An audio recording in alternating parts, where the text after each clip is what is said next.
Yeah, thank you for having me here today. Yeah, so my name's Rudy Klucik, software engineer. And you're gonna see how much time is left. Okay, cool, thanks.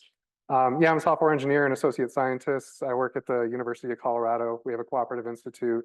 And in that role, I work at NOAA's National Centers for Environmental Information. And so my group primarily researches and studies marine geology and geophysics. So today I'll just be talking about our work processing water column sonar data into a cloud-native Zarr format, some of the roadblocks that we ran into, and how OSPool was able to help us through that. So this is just a high-level overview of one of our data portals. So what you're looking at on the map are just different track lines associated with ships. They're traversing different areas, collecting data. This is an in situ measurement. And so on the bottom side of the ships, there's transducers. They're bouncing signals off the ocean floor and getting information back. And so that's what forms a water column sonar data. And so this little pie chart here is just showing the different types of instrumentation that we have. In aggregate, we have somewhere around the magnitude of 300 terabytes worth of data. Just because there's different instrumentation, we decided to focus on a specific subset of that data. So on the bottom, you'll see the EK60 data. So that's about 40 terabytes worth of data. And then this just spans several decades, going back to the early 2000s, and then just a large spatial and temporal range. So just all over the world, primarily around the US for most of this data set. But just to give a little bit more idea of what a water column sonar data is used for. So it just focuses on the domain from the surface of the ocean all the way down to the sea floor. Some uses of this also include mapping of fish schools and other midwater marine organisms, including phytoplankton, plankton, zooplankton. So it's nice as you'll start to look through some of the data sets, you'll see just these diurnal cycles where large parts of the biomass move up and down based on the heat of the sun and time of the day. So that's really cool to look at. Some other things that you can do is you can assess biological abundance. It can be used for species identification. So people with the domain expertise can look at certain things and say like, okay, that's a bluefin tuna or that's an Atlantic herring. And then other uses include mapping underwater gas seeps. So methane gas seeping through the Earth's crust. You can see bubbles kind of coming up, eventually traveling through the water and then dissipating into the atmosphere. And then it can also be used to monitor underwater oil spills. So there's some really cool data sets, especially off the coast of Louisiana during the Deepwater Horizon oil spill. Just watching that data. So in previous generations of our data portal, users would go to the map viewer, click, they would look for the data that they wanted, and then in the background, they'd request that through a data manager. That was a long process. It required tape drives and spinning hard disks. Now all this data lives in a NOAA water column sonar data public data set bucket. So that's the first link up at the very top. And the idea is that the data is organized by ship name, the Henry B. Bigelow cruise name. For this specific link, it's just this HBO 706 cruise, and then by the instrumentation. So we're looking at just the EK60 data. But this data is all in a very proprietary format. So if you want to look at it, right now it's in a raw data format. It requires a paid-for software utility called EchoView to open it and process it. And so the water column sonar data community is really rallied around creating an open source tool called EchoPipe.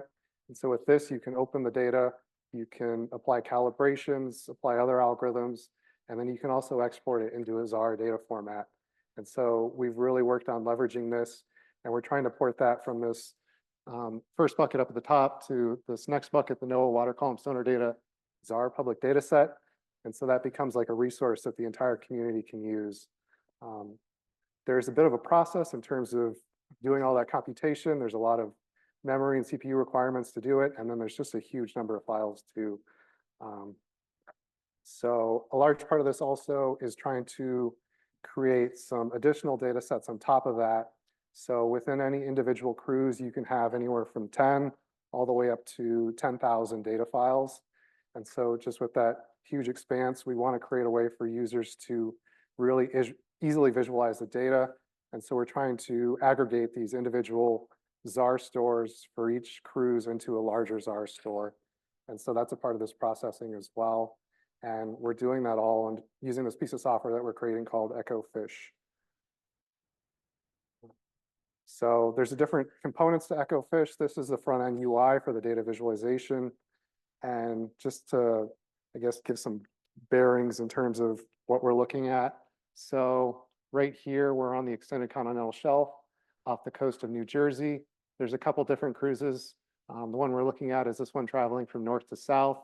We're about to cross over Hudson Canyon, and so there's two shoulders associated with this canyon here and here.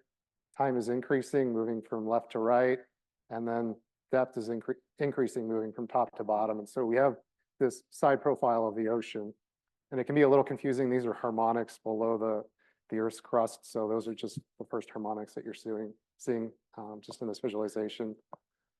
But this is our level 2 data.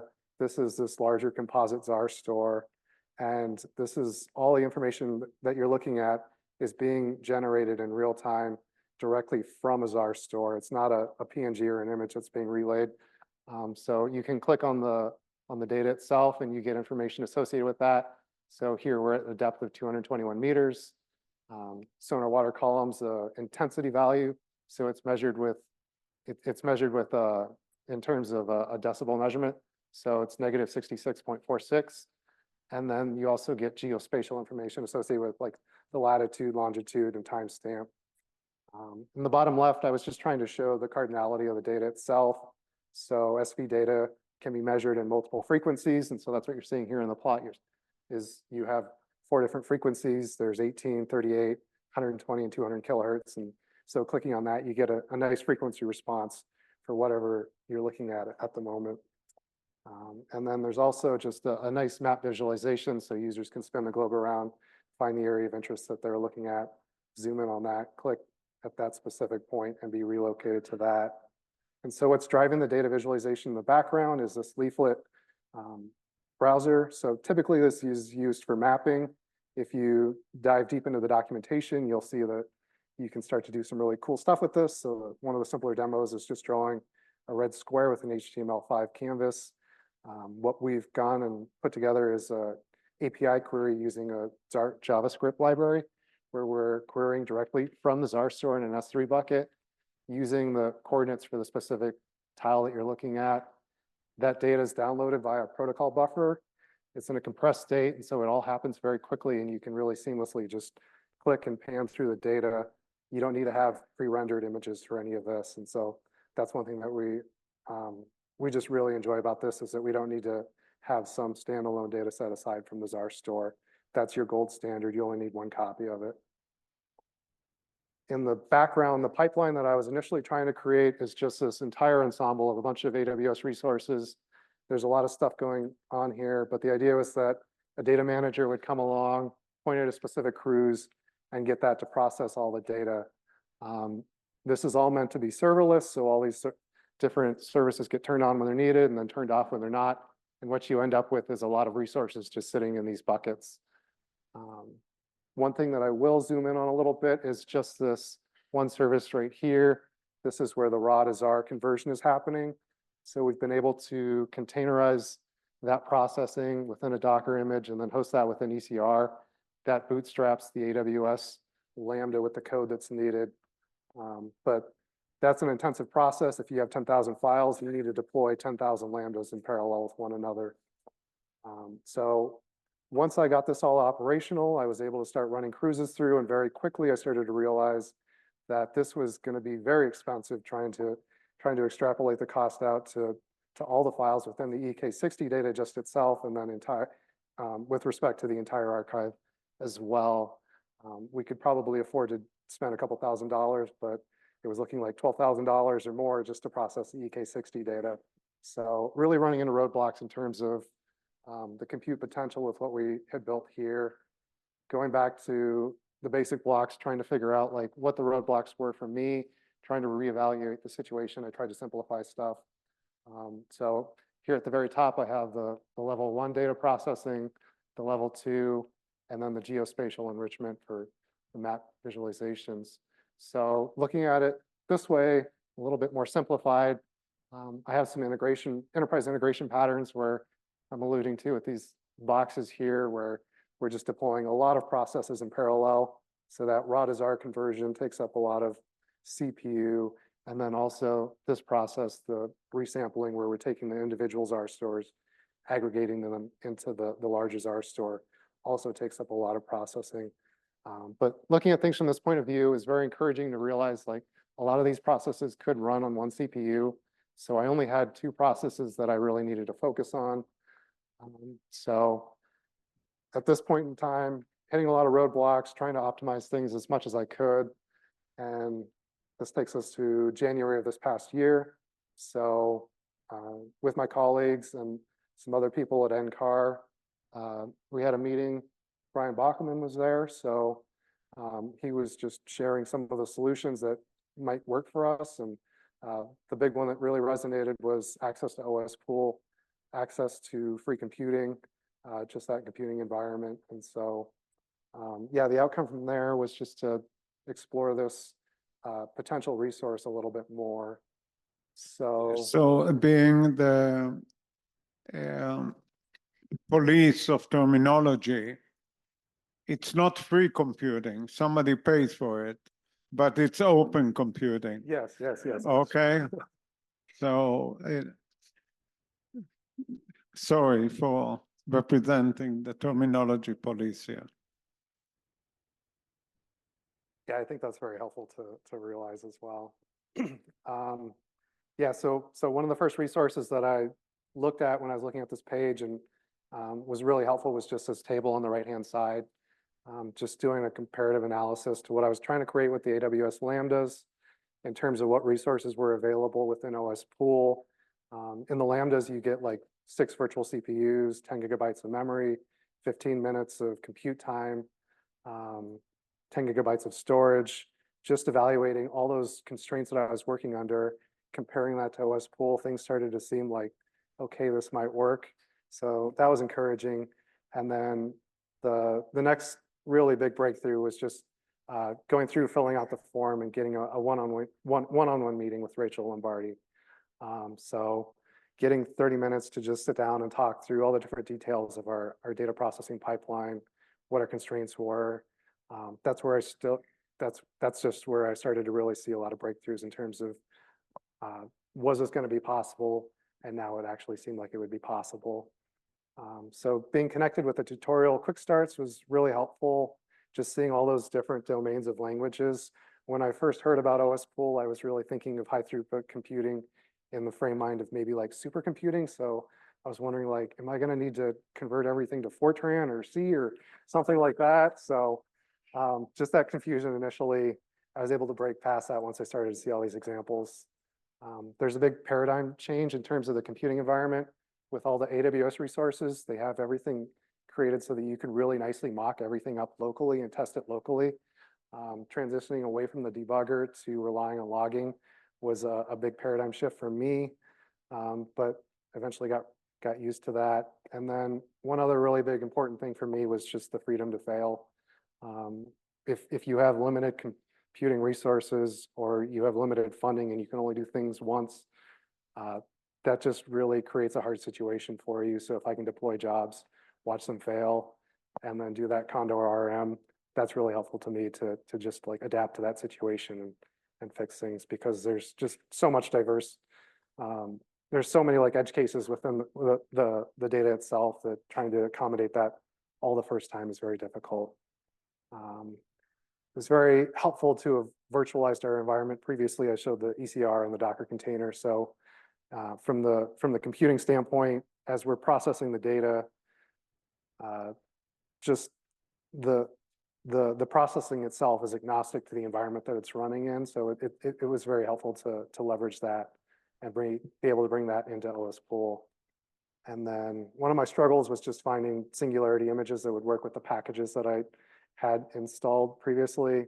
That's always a struggle with Python. So eventually, with enough persistence, I was able to get a working demo, and it took a couple weeks for me. So it was very helpful for Rachel to give the guidance that the first job was going to be the hardest. But once I got that one working demo, I was able to really quickly scale that up to 1,000 and even further, 100,000 different jobs running all in parallel with one another. Not to dive into any of the code, but just some things that were helpful. We're looking at like the documentation. So I was running into a threshold like 2,000 jobs. So finding a way to materialize beyond that up to 100,000 or 400,000 jobs was helpful. In terms of the processing pipeline, pivoting to using OS Pool versus AWS, some of these processes could be run pretty easily on my computer and then just port it over. So what I have here are just 4 parameters that I'm passing: name of the ship, name of the cruise, sensor, and then each of the raw files. I can generate that manifest, and this becomes the list of arguments that I'm passing in. And then in terms of the processing, it's really simple, just a submission files calling a bash script. I have a ton of logging in there. And then that script itself is just calling the Python processing script. And I haven't completely jumped to OS Pool. I still have a lot of processing augmented still with some of those original AWS resources. So just keeping everything organized with the Dynamo database in the background, getting information if processes fail, what those exceptions were, and cataloging that within the database has been helpful. But some other challenges that I've had as you're opening some of these files, it's unknown as to how large they'll get. Typically, they'll be within the boundaries of what I've established for some of these compute requirements, so just 4 gigabytes of memory. Sometimes they'll balloon up pretty big, and so in that situation, it's going beyond the threshold of what's available. So just trying to keep track of that has been difficult. Nodes randomly going offline, that's something that I just need to continue to work on and better understand, like what's happening in the processing. So maybe tracking that better with the bash exit codes or something along those lines. And then also just this idea that was mentioned previously is just you're not getting this homogeneous set of resources. There's a bunch of different computing facilities. And so some of those compute resources will be faster or slower. So trying to just deal with this idea that you get what you get in some situations. But that can be a little bit hard because in some of the processing, I've put a lot of effort into really speeding things up and trying to utilize some newer libraries. I don't know the differences in terms of like the newer generations of CPUs and how well things can be vectorized versus older generations of CPUs, but I have noticed some significant just differences in terms of compute time for those processes on these different machines. And then one other thing that's always a challenge for me is just security. So I've leaked my AWS credentials onto PyPy before. So I'm just always very paranoid in terms of trying to keep things as secure as possible. So trying to follow best practices for that. Canary tokens can be a valuable resource if any of you are familiar with that. It's just a tool for white hats to fight against black hats. And then, yeah, I think that's most that I wanted to go through here. Just my circles are out of place, getting converted from Google Slides over to PowerPoint, but just submitting larger and larger jobs. Initially, the focus was to process individual cruises. I've transitioned most of that over to trying to process all the EK60 data as a whole for that level 0 to level 1 data conversion. And then here was just me experimenting with this idea that if some jobs fail, trying to jump to different hosts. This is still something I'm working on, but just code that I found floating around and I'm trying to get to work properly. And then in terms of successes, as of now, I've been able to convert all the EK60 data over, so that's about 40 terabytes. So that's a huge success for me, big win. All that data has been converted to at least a level 1 data set. And then we also have a NSF grant that we're working on in the background, where we're going to have a postdoc apply machine learning to some of our data. So I've had a focus on specifically this Henry Bigelow data, and this is just a lot of data in of itself. So of that, we needed to convert 54 cruises, been able to convert 52 so far. And in addition to that, creating some other experiments. So I'm trying to extract some GeoJSON line strings. So just with that ability to experiment with new things, I've been able to just put together just different pieces of data, and trying to create GeoJSON line strings is a hard thing for some of these cruises. So doing that and then trying to draw that data with PM tiles has been something I've been working on in addition. And then also just showing a lot of my colleagues at NOAA just these resources. has been very helpful. So helping onboard other people. Right now, I've helped onboard my supervisor, senior software engineer, Chris Slater. So he's working on another data set, World Ocean Database, working on converting that data into GeoParquet formats and other processing that's needed. So on the horizon, we'll be working on all these other instruments. So that's on our to-do list. And then this is just showing a portal, the computing that we did. And just a thank you to Christina Encarnacion for helping share our story. So working with Carrie Bell and myself just to put together an article. And so with that, like for me, the next steps are just to get a better understanding of DAGMAN so that I can take some of these individual pieces and coordinate them better into more of a workflow. And then one constraint that I'm still working around that I'll be brainstorming ideas is just parallel Zarr writes. So as we have all these distributed jobs, trying to write to a consolidated Zarr store is pretty difficult. I was able to figure this out in the AWS environment, but it's been hard for me so far in this environment. So that's it. Thank you.